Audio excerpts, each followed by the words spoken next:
যে কোনো নির্বাচনের আগে খুনিদের বিচার দৃশ্যমান এবং প্রয়োজনীয় সংস্কার করতে হবে। এই দুটি কাজ ছাড়া বাংলাদেশে কোনো নির্বাচন জনগণ মেনে নেবে না বলে মন্তব্য করেছেন বাংলাদেশ জামায়াত ইসলামীর আমির ডক্টর শফিকুর রহমান। লালমনিরহাটে এক জনসভায় জামায়াত আমির বলেন, ফ্যাসিবাদীদের পতন হলেও ফ্যাসিবাদ এখনও বিদায় নেয়নি। চাঁদাবাজ আর দখলদারদের বিরুদ্ধে প্রতিরোধ গড়ে তোলার আহ্বানও জানান তিনি। লালমনিরহাট প্রতিনিধির পাঠানো তথ্য ছবিতে আরও জানাচ্ছেন মোহাম্মদ সোহাগ বিশ্বাস।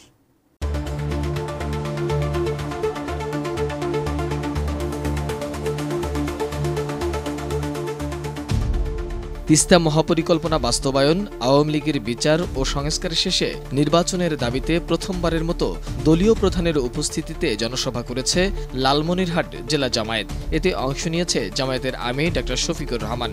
তিনি বলেন, খুনিদের বিচার ও প্রয়োজনীয় সংস্কার ছাড়া কোনো নির্বাচন এদেশের জনগণ মেনে নেবে না। এই অবস্থায় যে কোনো নির্বাচনের আগে অবশ্যই দুটি কাজ সম্পন্ন করতে হবে। একটি হচ্ছে খুনিদের বিচার, এ বিচার দৃশ্যমান হতে হবে। আরেকটি হচ্ছে প্রয়োজনীয় সংস্কার। এই দুইটা ছাড়া বাংলাদেশের জনগণ কোনো নির্বাচন মেনে নেবে না। প্রধান উপদেষ্টা বারবার তিনি ঘোষণা দিয়েছেন, এবারের ডিসেম্বর থেকে আগামী বছরের জুনের মধ্যে ইলেকশন হবে। আমরা প্রধান উপদেষ্টাকে বিনয়ের সাথে বলবো, আমরা ইলেকশন চাই, আমরা সুষ্ঠু নির্বাচন চাই। আর আমরা চুরি চামারি, কালো টাকার পেশি শক্তির প্রভাবযুক্ত নির্বাচন দেখতে চাই না। এই জন্য নির্বাচনের জন্য অবশ্যই সমতল মাঠ তৈরি করতে হবে। এ দায়িত্ব পালনে আপনারা আমাদের যত ধরনের সহযোগিতা চাইবেন, সকল সহযোগিতা দেওয়ার জন্য আমরা প্রস্তুত রয়েছি। সঠিক প্যাড আর সঠিক তথ্য দিয়ে এসো সামলে নিব এক হয়ে মোনালিসা স্যানিটারি ন্যাপকিন। ফেসিবাদের পতন হলেও দেশে এখনও ফেসিবাদ নির্মূল হয়নি জানিয়ে তিনি বলেন, চাঁদাবাজ ও দখলদারদের বিরুদ্ধে ঐক্যবদ্ধ প্রতিরোধ গড়ে তুলতে হবে। ফেসিবাদীদের পতন হয়েছে, কিন্তু ফেসিবাদ এখনো বিদায় নেয় নাই। আমরা তো ফেসিবাদীদেরও পতন চেয়েছি, ফেসিবাদেরও পতন চেয়েছি। এই ফেসিবাদের কুখাসলতগুলো এখনো বাংলাদেশে রয়ে গেছে। এখনো বাংলাদেশের মানুষ এক শ্রেণীর রাজনৈতিক কর্মী নামের যারা কলঙ্ক, তাদের হাতে এখনো নির্যাতিত হচ্ছে। রাস্তাঘাটে, ফুটপাতে, ব্যবসা প্রতিষ্ঠানে, মিল ফ্যাক্টরি, ইন্ডাস্ট্রিতে, পরিবহন সেক্টরে, সর্বত্র তারা ভয়াবহ চাঁদাবাজের তাণ্ডবে তারা অতিষ্ঠ। হ্যাঁ, ইতিমধ্যে জনগণ প্রতিরোধ করতে শুরু করেছে।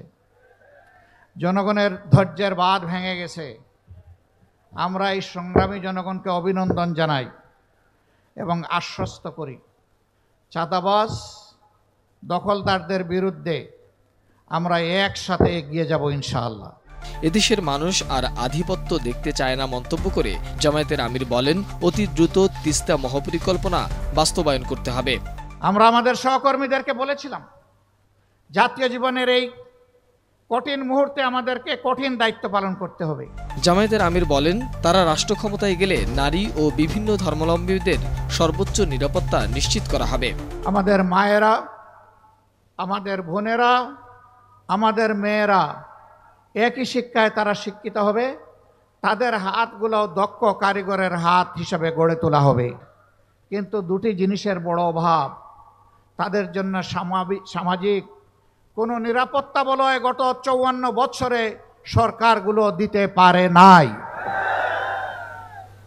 তারা ইনশাআল্লাহ স্বপ্নের আগামীর বাংলাদেশে কাজ করবেন, যেখানে তারা মর্যাদা এবং নিরাপত্তা দুটোই পাবেন। এখন তাদের মর্যাদা এবং নিরাপত্তাই সমাজে স্বীকৃত নয়।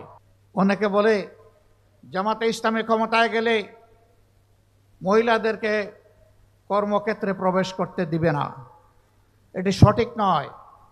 আল্লাহ রসুল সাল্লাল্লাহু আলাইহি সাল্লাম জীবনের সবচেয়ে কঠিন কাজ যুদ্ধে, সেখানেও নিজ স্ত্রীগণ এবং মহিলাদেরকে সুযোগ করে দিয়েছিলেন যুদ্ধ করার জন্যে। মহিলারা যদি যোদ্ধা হতে পারে, তাহলে সমাজের কোন কাজটা তারা করতে পারবে না? আমি আগেই বলেছি, সম্মানও নিশ্চিত করা হবে, আবার নিরাপত্তাও তাদের জন্য নিশ্চিত করা হবে। এ সময় কোনো ধরনের গরিমসি ছাড়া জামায়াত নেতা এটিএম আজহারের মুক্তিরও দাবি করেন ডাক্তার শফিকুর রহমান। উত্তর জনপদের প্রিয় নেতা কলিজার টুকরা এটিএম আজহারুল ইসলাম দুঃখজনকভাবে ফেসিবাদের হাতে তিনি বন্দী হয়েছিলেন। এখন তিনি বন্দী কেন, জনগণ তা জানতে চায়। কবে তিনি মুক্ত হবেন, জনগণ তা শুনতে চায়। আমরা অনুরোধ করব, তার বিষয় নিয়ে কেউ ধানাই পানাই করবেন না। সসম্মানে আমাদের বুকে ফিরিয়ে দিন। বাকি জীবন অতীতের মতো তাকে জনগণের জন্য কাজ করতে দিন। মোহাম্মদ সোহাগ বিশ্বাস, ডেস্ক রিপোর্ট, এটিএন নিউজ।